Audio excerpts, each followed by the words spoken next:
What you need? Come on. Hey, chill, chill, chill, chill, chill. Just pretend like we talking or something.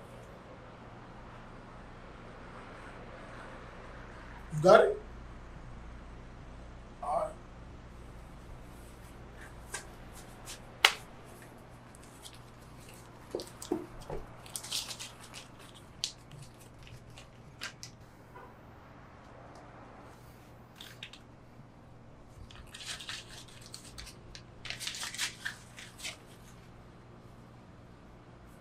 Yeah. That's that, huh? I know. Get out of here. The Megalith strategy is built on summoning a constant stream of ritual monsters, and some of them aren't hard once per turn. Using those effects, you can gain a plethora of other monsters to your hand, which essentially leads on big boards like monsters that can negate all of your opponent's trap cards, all of your opponent's spell cards, and prevent them from activating monster effects. What is a player to do? Well, there's always that scoop option. Starting off with the main board, we run 3 copies of Megalith Ophiel. This monster is not a hard once per turn, which is the reason why the Megalith strategy is so busted. As long as you can keep ritual summoning this monster to your side of the field, you can keep adding Megalith monsters from your deck to your hand. It's kind of insane how good that card is. Next, for the statues, we run 3 copies of Megalith Haggath. The exact same thing as Ophiel. It is not a hard once per turn. It allows you to add Megalith spells and trap cards when it is ritual summoned. Both or every Megalith monster has an ability to allow you to ritual summon using itself. The level 4 Megalith monsters are ignition effects for the exception of one, and then there's a few monsters that are quick effects, meaning you could ritual summon on your opponent's turn. But the best level 4 ritual monsters in the deck because they get you what you want. I do run 2 copies of Megalith Auk. Megalith Auk allows you to draw 1 card and discard 1 card when it is ritual summoned. It's pretty good if you want to dig deeper into your deck, but that's not the real reason why we play Auk. Auk is the only level 4 Megalith monster that allows you to ritual summon during your opponent's turn, so that actually does come up. Moving past the level 4 guys, the level 8 guys, we run 2 copies of Megalith Aratron, and 1 copy of Megalith Bethor. Now, Aratron and Bethor both allow you to ritual summon by discarding this card and then using the appropriate monsters. Bethor being your great going second Megalith monster, as it allows you to destroy cards on the field up to the number of different ritual monsters with different names in your graveyard. So it's really, really good the longer that the deck gets going. You can destroy a ton of cards on your opponent's side of the field. Aratron does negate the activation of a card that targets 1 card on your field by placing a ritual monster to the bottom of your deck. Both of these monsters are really, really good, but more often than not, you're going to be using them for sacrificial tributes than anything else when you're going for your combos. Moving forward, we do play the new card from the Rise of the Duelist set. If you guys did not know, I am like the Brock of real life, mainly because I'm always moving them rocks. I said it. That's definitely a stereotype. Some people like to say that I'm full of myself. No, I just play 3 copies of Megalith Full. Upon its summon, it allows you to add a ritual monster from your graveyard to your hand, and then you can make Megalith Full that monster's level. That actually comes up a lot. Megalith Full also has a quick effect that allows you to ritual summon a Megalith monster from your deck. That is amazing. But that's pretty much it for all of the Megalith monsters that we run. If I remember correctly, there is 1 more Megalith monster, or Megalith Ophangel. She's not bad, but she's not necessarily necessary for this particular deck. For the non-Megalith ritual monsters, 3 copies of Incantation Chalice Slime. This is easily the best non-ritual ritual monster until I show you the other guys, because it actually does get you into full combo. This card is really important to get to your hand, but we have so many ways to search it, it's like almost a given. The only brick is that you do play 3, but it is what it is. 1 copy of Cyber Angel Benton and 1 copy of Magician of Black Chaos. Magician of Black Chaos prevents your opponent from activating monster effects by tributing 1 monster. And as you can see, Megalith Auk allows you to ritual summon on your opponent's turn. If you guys are starting to catch the gist, you can summon this card during your opponent's turn and basically as a thought them. Cyber Angel Benton is literally just to search the Manji and send you 1,000 hands. This deck can go full combo without its normal summon, so while you're tributing monsters, you might as well tribute a Benton to be able to gain a normal summon, right? But that's it for the other ritual monsters. Moving forward, 1 copy of Block Dragon, 3 copies of Manju, and 2 copies of Sinju. I mean, this is a rock deck. Block Dragon is definitely going to make an appearance in this deck. It's really important to our combo piece, but you only need 1, and Manju and Sinjus are the normal summons of the deck. 1 copy of Recover, 1 copy of Adamancipator Researcher, and 1 copy of Adamancipator Seeker. Now, if you are playing this particular deck, unfortunately, there are no budget options for this strategy. It sucks, but it is what it is, mainly because Adamancipator Researcher is like mandatory for the combo. But that does not mean that the Megalith strategy cannot be mega cheap. There's alternative ways to play this deck. One, if I believe, makes a Nightmare Griffin, as well as what was a card that I wanted to show you guys. It's it came from like a really bad set. It's like a Sacred Phoenix card. It's a Nephthys Link monster. You can make those monsters and they're really, really good, but we're gonna focus on this build because this is obviously what we're playing. We finish it up with only 2 copies of Incantations, 1 copy of Talus Mantra, and 1 copy of Candle. To be honest with you guys, if I were to run another Incantation card, it would be the Pin. But other than that, I would not run any more Incantation monsters. They're not good. Mainly because clogging with Incantation monsters is probably the worst thing that can happen to you. And just getting their effects, you only really need it once. Moving forward, for our hand traps, we do play the Gamma package, which consists of 3 Gamma and 1 Driver. And that's pretty much it for all of the monsters. The Gamma and Driver engine is to make sure a lot of situations will activate card effects with no cards on the field, and our opponent thinks that it's free Ash Bait. Yeah, we run that because that's a free Hakla Fibrix for us. For the spells, we run 3 copies of Preparation of Rites, 3 copies of Megalith Informed, 2 copies of Extra Foolish Burial, and 1 copy of Megalith Portal, and 1 copy of Incantation Inception. To be so real with you, if Incantation Inception did not exist, we would not play any Incantation cards. They're just not good. At least for this particular deck, I'm pretty confident that players feel different ways about the Incantation engine. Let me know what you think about the Incantation engine. I don't think that it's personally bad for certain strategies, but for decks like this, I mean, they just ritual summon. They don't even really need a ritual spell card. Like, it's just not necessary. But moving on into the extra deck, I got that boy, Gallic Granite and Abyss Dweller for my rank 4s. Moving rocks has never been so easy, especially when you can dwell in the basement, at your mother's basement, and proceed to make that moolah. No, I'm just playing. But moving on to the synchros, this is actually, ironically, a synchro deck. I never would have thought that it was, but you run quite a bit of synchro monsters. 1 Satellite Warrior, 1 Borreload Savage Dragon, 1 Notoria Barkion, 1 Notoria Beast, 2 Herald of Arclight, 1 Martial Metal Marcher, let me move all of this over, and 1 Formula Synchron. So that is a huge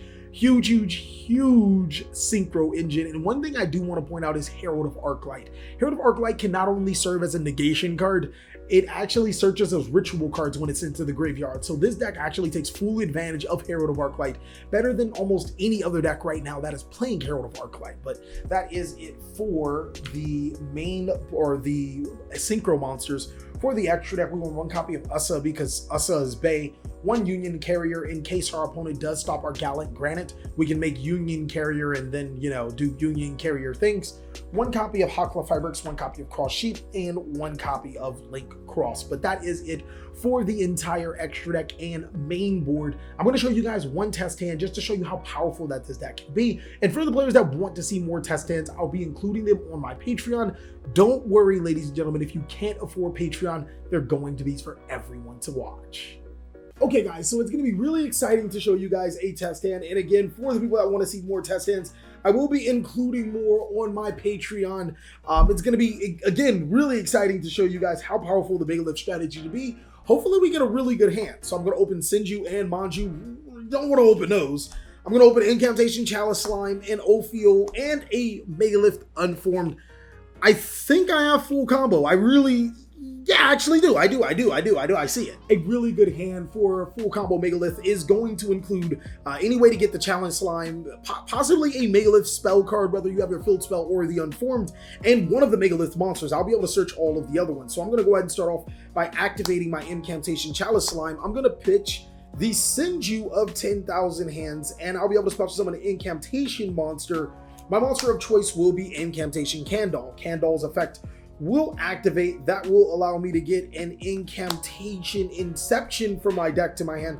And then I'm going to go ahead and normal summon the Manju, using the effect of Manju to add a Megalith full. It really doesn't matter which Megalith you add from your deck to your hand, as long as you're adding Megalith monster, right? I'm going to use Incantation Inception. I'm going to tribute off the Candle to be able to special summon the Ophiel to my side of the field, and Ophiel's effect will trigger to add Megalith Haggith. Next, I am going to use Incantation's other effect. I'm going to send Chalice Slime to the graveyard to add the Incantation Inception from my deck to my hand, or from my graveyard to my hand, and then I'll be able to special summon to my side of the field Incantation Talismandra.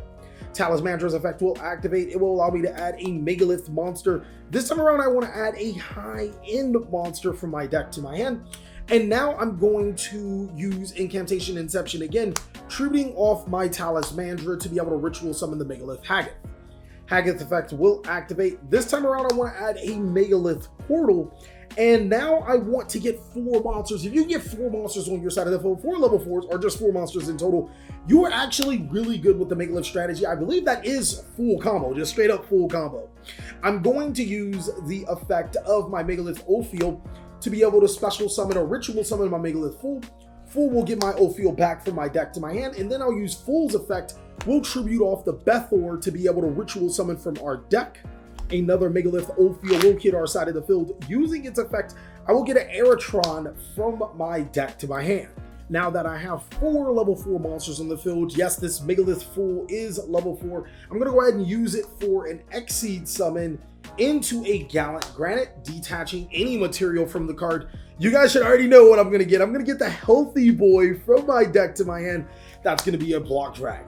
Now, here's where things get interesting. I'm going to use the Gallant Granite and the Megalith Ophiel for another Link summon into Ussa the Earth Charmer, because Ussa is Bay, and then Ussa immediately is used for another Link summon into Link Cross, which will allow me to get 2 tokens to my side of the field. Token placement does not matter for this combo. I now want to summon Block Dragon, so I'm going to banish the Ussa, the Gallant Granite, and the Megalith Fool to be able to special summon it. And then I want to follow up by activating Megalith Portal. Let me move that off the way. So let me move Megalith Portal actually a little closer so you guys can see it. What Portal does is when I ritual summon, I can add a ritual monster from my graveyard to my hand. That's actually going to be fairly important, as now I'm going to activate Megalith Unform. I'm going to use the Block Dragon for a tribute for a ritual summon into my Megalith Haggith. Now that's going to trigger 3 effects, which allows me to chain block. I'm going to put Megalith Portal as Chainlink 3, I'm going to put Haggith as Chainlink 2, and Block Dragon as Chainlink 1. So resolving effect backwards, with the effect of Megalith Portal, I'll add a Bethor from my graveyard to my hand. With the effect of Megalith Haggith, I'll add Megalith Unformed from my deck to my hand, and with the effect of Block Dragon, Adamantipator Researcher, Adamantipator Seeker, and the 3rd Megalith Haggith from my deck to my hand. I'm going to use the effect of Megalith Haggith, seeing that I have not used it, to ritual summon my last Haggith, and that effect is going to add the last copy of, nope, wrong card.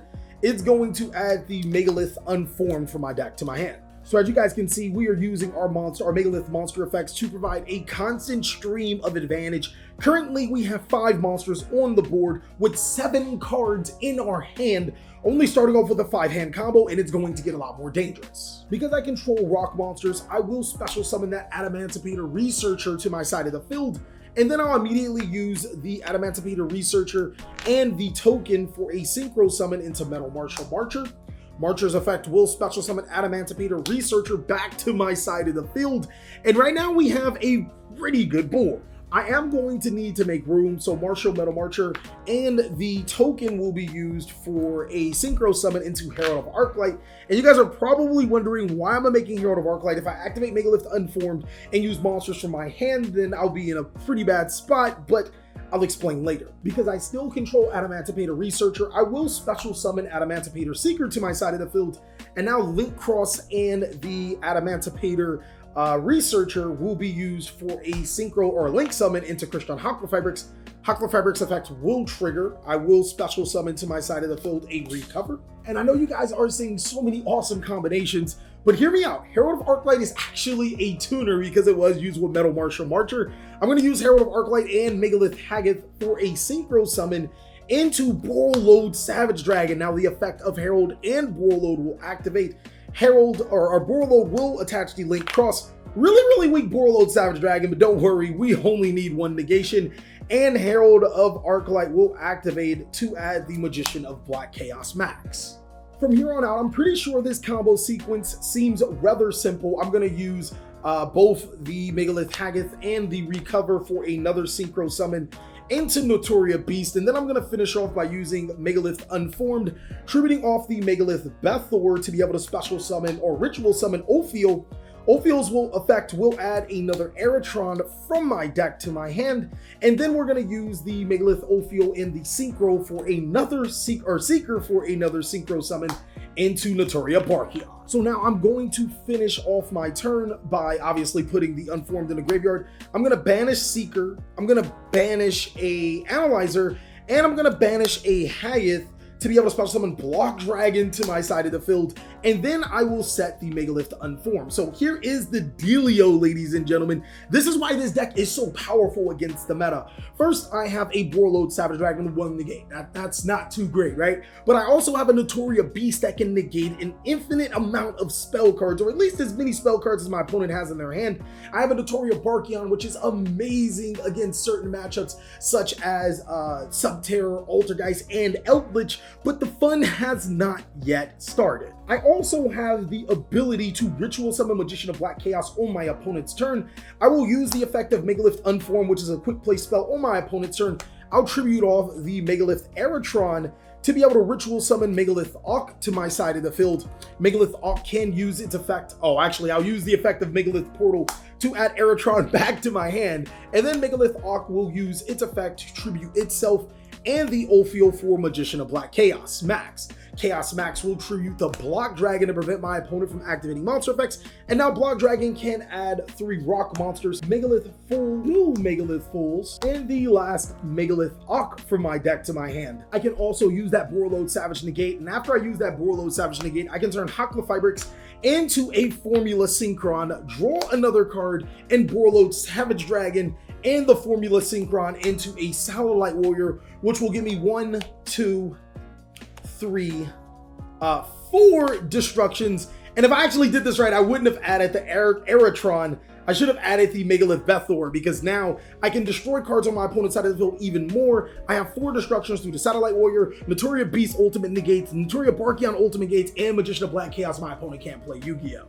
Thank you guys so much for watching. This is how powerful Megaliths can be. Really hope you guys enjoyed the video, and if you did, go ahead and check out more Cali Effect content. I hope you guys are having a great day, and of course, I'll catch you on the next video.